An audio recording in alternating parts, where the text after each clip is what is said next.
नमस्कार, आप सभी का स्वागत है हमारे चैनल आपन बात पर और मेरा नाम रोहित है। हम अभी उपस्थित है पश्चिम बंगाल में और जैसा आप सभी जानते हैं 2025 चल रहा है और ठीक एक वर्ष बाद वापस विधानसभा का चुनाव होने वाले हैं पश्चिम बंगाल में, जिसको लेकर यहाँ पे तैयारियां लगभग सभी पार्टियां चालू कर चुकी हैं। उसी मुद्दे पर हम बात करेंगे। हमारे साथ उपस्थित है ऋषिकेश चौधरी जी, जो भारतीय जनता पार्टी से जुड़े हुए भी हैं और विभिन्न सामाजिक मुद्दों पर अपने विचारों को रखते हैं। तो आज हम उनसे बात करेंगे। ऋषिकेश जी, स्वागत है हमारे चैनल पर। बहुत बहुत धन्यवाद रोहित जी। 2026 भाजपा के लिए कैसा होने वाला है? क्योंकि जैसा हम लोग जानते हैं 2021 में चुनाव हुआ था, भाजपा की तरफ से पूरा माहौल बनाया गया था कि भारतीय जनता पार्टी पश्चिम बंगाल में सरकार बनाएगी, लेकिन उसके ठीक उलट तृणमूल कांग्रेस जो है बहुत बड़ी जीत हासिल की है। तो इसको कैसे देखते हैं आप? देखिए, तृणमूल कांग्रेस का जो जीत था वो ज़्यादा कोई डिफरेंस नहीं था, मात्र 65 लाख वोटों का डिफरेंस होने के कारण इतनी बड़ी जीत दर्ज की है। कई ऐसे सीट पर देखा गया है, ऑलमोस्ट 28 ऐसे सीट पर देखा गया है कि जहां भारतीय जनता पार्टी 2000 से नीचे की वोट क्रम में हार को रजिस्टर्ड किया है। और आप भी जानते हैं कि बंगाल में जिस तरीके से गुंडागर्दी है, जिस तरीके से काउंटिंग के दिन बहुत ऐसे ईवीएम मशीन के काउंट को नहीं किया गया और बहुत तरीके से बंगाल में भाजपा के जो काउंटिंग एजेंट हैं 12 बजे के बाद उन्हें मारपीट करके काउंटिंग सेंटर से निकाल दिया गया। ये बहुत बड़ी दुर्भाग्य का विषय है। जैसा आप जानते हैं कि लोकतंत्र जो है, भारत का लोकतंत्र जो है, बंगाल में लोकतंत्र चरमरा गया है। और आगे 2026 में हमारी तैयारी वही है कि जिस प्रकार से बंगाल में 2026 में हम पूर्ण रूप से जा रहे हैं इलेक्शन के माध्यम से, हमें लगता है कि इस बार हम अच्छा प्रदर्शन करेंगे और इस बार जो हमारी सरकार का गठन होने का उम्मीद है कि इस बार हमारी सरकार बहुत अच्छे तरीके से गठन होगी बंगाल में और अच्छा सीट हम ले आएंगे। जी, अभी जब हम बात कर रहे हैं तो ये मई का महीना है और आज 4 तारीख है और आज से ठीक 4 साल पहले 2 मई को रिजल्ट आया था 2021 विधानसभा चुनाव का, जिसके बाद हमने देखा था विपक्षी पार्टियों के जितने कार्यकर्ता हैं उनको पलटनाएं झेलनी पड़ी थी सत्ता पक्ष के कार्यकर्ताओं के द्वारा या प्रशासन के द्वारा, जो विपक्ष आरोप लगाता रहा है। तो उससे क्या कार्यकर्ता उभर पाए हैं? देखिए, बंगाल एक ऐसा राज्य है जो रेजिलिएंट है, जहाँ कई ऐसे क्रांतिकारी जन्मे इस बंगाल की भूमि पे और इससे हम उभर गए हैं। आगे की रणनीति भी तैयार है। लेकिन जिस प्रकार से आप कह रहे हैं कि 2 मई 2021 के बाद से क्या हुआ, तो हम बता रहे हैं आपको घटनाएं क्या हैं। पहली बात तो बंगाल की जो पुलिस है वो पुलिस नहीं है, वो पार्टी की कार्यकर्ता बन गई है। बंगाल की पुलिस का जो स्पाइनल कॉर्ड है, जो रीढ़ की हड्डी है, वही नहीं है। बंगाल में जिस प्रकार से 2 मई के बाद लोग कह रहे थे कि टीएमसी बीजेपी हो रही थी, नहीं, बंगाल में 2 मई 2021 के बाद एक प्रायोजित एथनिक क्लिनजिंग का मामला है कि जहां हिंदुओं को अपने गांव से निकाल दिया गया, अपने पृष्ठभूमि, अपने घर से निकाल दिया गया, इसलिए क्योंकि वो केवल हिंदू थे और वो बीजेपी को वोट किए थे। आज एक बात बताइए, कौन सा ऐसा प्रांत है भारत में जहां केवल बीजेपी को वोट देने के लिए आपको घर छोड़ना होगा, जहां आपकी बहू बेटियों के ऊपर अत्याचार होगा, जहां आपके बच्चों के ऊपर अत्याचार होगा, जहां आप अगर वोट देंगे भाजपा को तो आपको सर मुड़वाना होगा। कई ऐसे डिस्ट्रिक्ट है बंगाल में जहां एथनिक क्लिनजिंग के माध्यम से डेमोग्राफिक चेंज हो गया है। आप ये बताइए, जो डेमोग्राफी चेंज हुआ है बंगाल में, 8 डिस्ट्रिक्ट चिन्हित हुए हैं। ये बांग्लादेशी हमारे देश में आज आप भी देख रहे हैं रोहित जी कि voter ID card, Aadhaar card, PAN card easily available है। लोग इजीली नामांकन कर ले रहे हैं, वोटर आईडी कार्ड में नाम रजिस्टर्ड हो जा रहा है। और आप नागरिक हैं पाकिस्तान के। जो ये ओसामा जो पकड़ा गया है जम्मू एंड कश्मीर में, वो नागरिक है पाकिस्तान का, लेकिन वो वोट डाला है भारतीय लोकतंत्र के पर्व में। जैसा आप बोल रहे हैं voter card, Aadhaar card, PAN card, तो ये सब जो दस्तावेज है वो जारी करती है जो एजेंसियां हैं, वो सब केंद्र सरकार के अधीन आती हैं। और जो भी पश्चिम बंगाल में सरकार है ये आरोप लगाते रहती है कि ये केंद्र सरकार के द्वारा ही मुहैया कराया जा रहा है। देखिए, बात है कि केंद्र सरकार की एजेंसियां हैं, लेकिन जो पिट्ठू बैठे हैं, जो ये जारी कर रहे हैं, जिस ज़िले में बैठ करके ये रजिस्टर्ड कर रहे हैं, बर्थ सर्टिफिकेट इशू किया जा रहा है, वो पिट्ठू कौन है? आज जिस प्रकार से यूपी में भी कार्रवाई हुई है, आपको एक जिला चिन्हित किया गया है यूपी में जहां रोहिंग्याओं को बसाने के लिए उन्हें बर्थ सर्टिफिकेट दिया जाता था। क्यों नहीं बंगाल सरकार अपने स्टेट में ऐसे चिन्हित करती है उन लोगों को जो रोहिंग्या हो या बांग्लादेशी हो, उनको बंगाल में बसाने का काम करती है। बंगाल सरकार को भी भली भांति मालूम है कि हमें वोट बैंक पॉलिटिक्स करना है और जो लोग बांग्लादेशी हैं जो यहाँ आके बस रहे हैं उनको केवल वोट के माध्यम से यूटिलाइज करना है वेस्ट बंगाल के चुनाव में।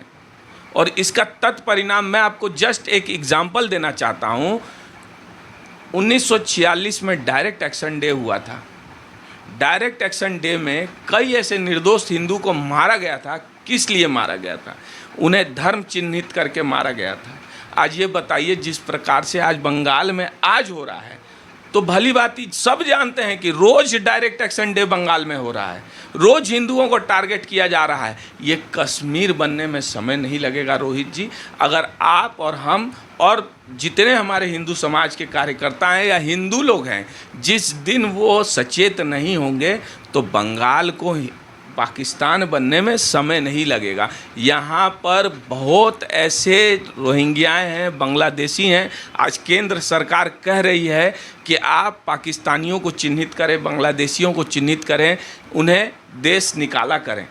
कई ऐसे रिपोर्ट आप देख रहे हैं जो पाकिस्तानियों को, बांग्लादेशियों को बंगाल में चिन्हित किया जा रहा है। नहीं, उल्टा ये हो रहा है कि बंगाल में जो लोग पाकिस्तान का झंडा जला रहे हैं या पाकिस्तान के झंडे के ऊपर रोड पे चिपका रहे हैं, उन्हें पुलिस अरेस्ट कर रही है।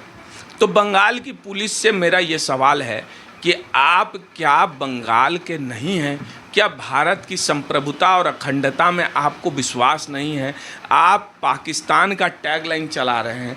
आप पाकिस्तान के प्रायोजित आतंकवादियों से भी बढ़ के काम कर रहे हैं। जो पाकिस्तान विरोधी हमारे देश में काम चल रहा है, उसको समर्थन आप ना करके पाकिस्तान समर्थन आप समर्थन कर रहे हैं। ये गलत बात है।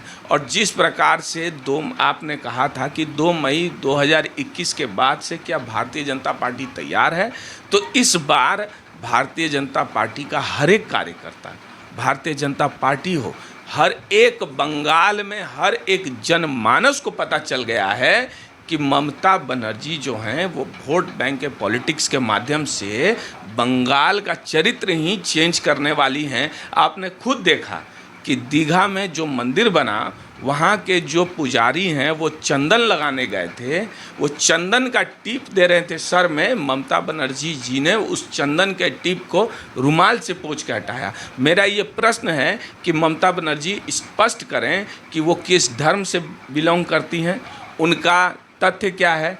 आज अगर आप चंदन के उस पावन टीका को अपने सर पे नहीं लगाते हैं और बात करते हैं हिंदुओं का, तो कहीं ना कहीं ढोंग करते हैं। और जिस प्रकार से 2 मई के बाद टीएमसी बीजेपी नहीं हुआ था बंगाल में हिंदू मुस्लिम हुआ था। इसको प्रायोजित के साथ हिंदुओं को घर छोड़ना पड़ा और जिसका तत्परिणाम है कि 2021 के बाद भी कई ऐसे इलेक्शन में हिंदुओं को अंडरमाइन किया गया। बंगाल में भाजपा ये सब कुकृत्य जो है टीएमसी का, उसके ऊपर संज्ञान ले रही है और 2026 में हम बहुत अच्छे बहुमत के साथ बंगाल में सरकार गठन करने जा रहे हैं। जैसा आप बता रहे 2026 में भाजपा सरकार गठन करने जा रही है, लेकिन 2021 के बाद आप जो बता रहे हैं कि बहुत लोगों को टीएमसी बीजेपी जो हुआ था वो टीएमसी बीजेपी ना होकर हिंदू मुस्लिम का मुद्दा था, लेकिन आप लोगों में ये विश्वास कैसे जताएंगे कि इस बार अगर वो वोट भाजपा को देते हैं तो वो बचे रहेंगे? क्योंकि जो हम लोग देखे थे, हम लोग भी ग्राउंड से काम कर रहे थे, देख रहे थे कि जो विपक्ष के जो समर्थक थे उन्हें अपने घर को छोड़कर जाना पड़ा था। तो वो साहस कर पाएंगे क्या भाजपा को वोट देने का? देखिए, हम ये आपके चैनल के माध्यम से कहते हैं कि जो लोग भाजपा करते हैं वो निस्वार्थ राष्ट्रवाद करते हैं, और जो लोग निस्वार्थ राष्ट्रवाद करते हैं वो अपने जानों का, प्राणों का आहुति देने के लिए तैयार हैं राष्ट्र की संप्रभुता और अखंडता के लिए। और आपको मैं ये विश्वासित करता हूँ, ये आश्वासित करता हूँ कि भाजपा का एक एक कर्मी, एक एक जो लोग भाजपा के लिए काम करते हैं वो निष्ठ हैं, निष्बद्ध हैं, और भाजपा आने वाले दिन में जिस प्रकार से टीएमसी का आतंक चल रहा है बंगाल में, उसका मुंह तोड़ जवाब देगी। और जिस प्रकार से जो ये हिंदू मुस्लिम हुआ था, ये जितनी घटनाएं हुई थी, आज आपको मैं बता दे रहा हूँ, भाजपा एक ऐसा दल नहीं है जो आर्टिकल 355 या 356 का मिसयूज़ करके एक चुनी हुई सरकार को गिरा दे। भाजपा एक ऐसी पार्टी है जो लोकतंत्र में विश्वास करती है, और लोकतंत्र का सबसे बड़ा जो मूल रूप स्वरूप है कि चुनी हुई सरकार को नहीं गिराना है। हम वापस चुनाव में जाएंगे 2026 में, और लोग यहाँ के उनका क्या मत है वो मत डालेंगे। हम चाहेंगे कि बंगाल में निष्पक्ष, फ्री एंड फेयर इलेक्शन हो, जहाँ रिगिंग ना हो। केंद्र सरकार और केंद्र सरकार के जितने भी एजेंसीज़ हैं, और केंद्र सरकार से भी मेरा ये निवेदन है, क्योंकि केंद्र सरकार भाजपा की सरकार हो सकती है लेकिन वो एक अलग इंस्टीट्यूशन है। मैं उनसे निवेदन करता हूं कि बंगाल में फ्री एंड फेयर जिस दिन इलेक्शन हुआ, वहां आप टीएमसी के एक कार्डर को नहीं पाइएगा, टीएमसी का परचम नहीं पाइएगा, और टीएमसी बहुत बुरी तरीके से परास्त होगी इसी बंगाल में।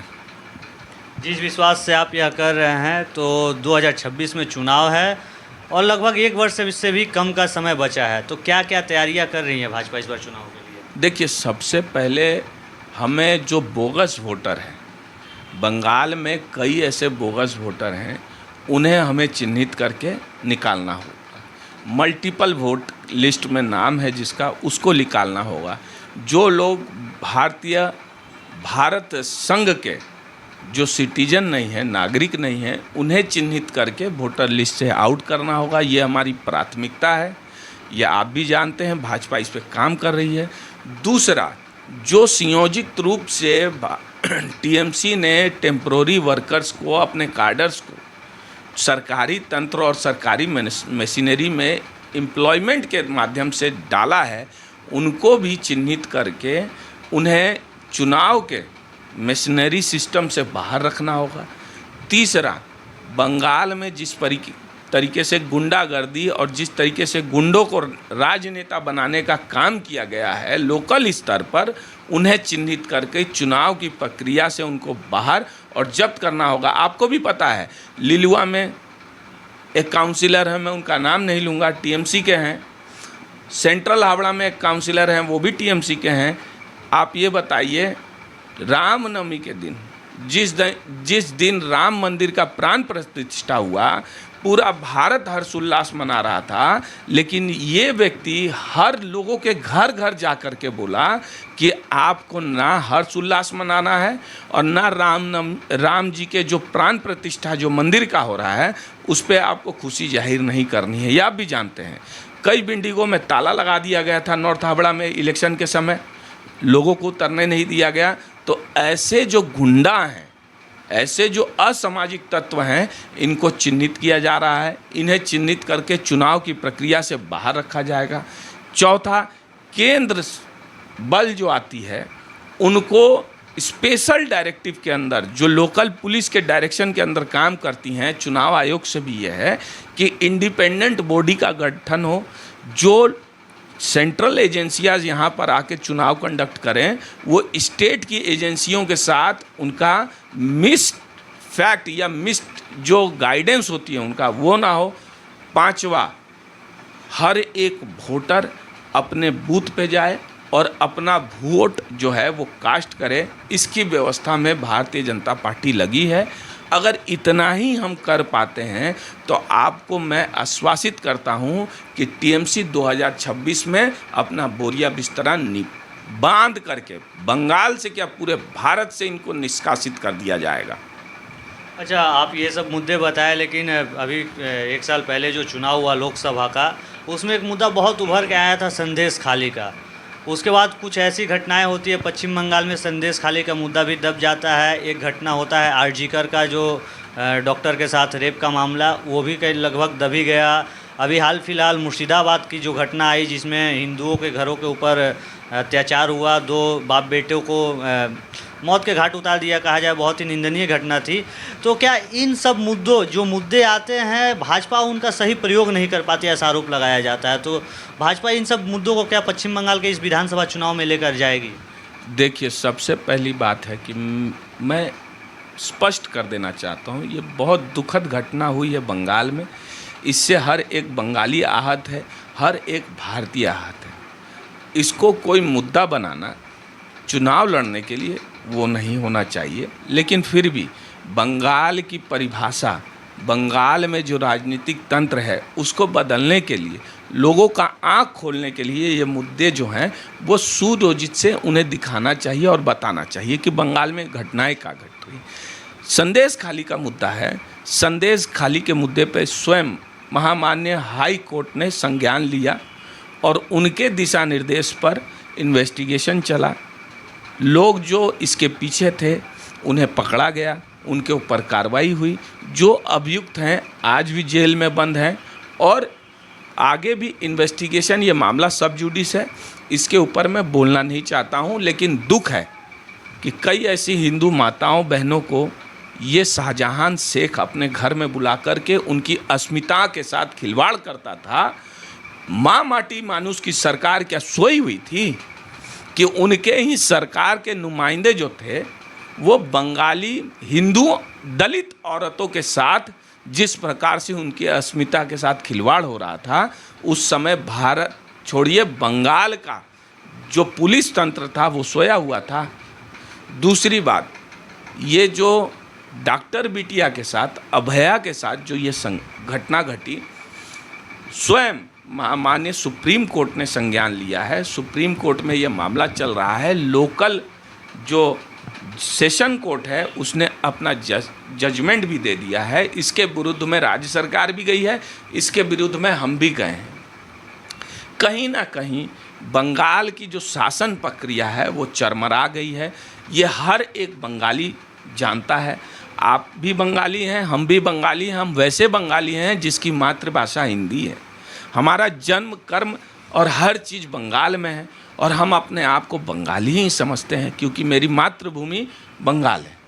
तो ये जो घटनाएं हैं बंगाल में ना हो, इसलिए जनता से निवेदन है कि आने वाले आगामी चुनाव में भारतीय जनता पार्टी को स्पष्ट बहुमत दे और हम यहाँ की जो कानून व्यवस्था है उसको सुधारने का काम करेंगे उत्तर प्रदेश के मॉडल के ऊपर, कि जिस प्रकार से तख्ता लेकर के यूपी में माफिया निकलते थे कि हमें जेल में बंद कर दो, इनकाउंटर मत करना, उसी तरीके से बंगाल की माफिया जो हैं आप देखेंगे रोहित जी कि वो तख्ता ले करके गले में पट्टी झुला करके घूमेंगे कि आज हमें बंगाल पुलिस अरेस्ट कर लो, हमें इनकाउंटर मत करना। उत्तर प्रदेश का कानून व्यवस्था जिस तरीके से मॉडल चला है उसी मॉडल पर बंगाल मॉडल भी आएगा।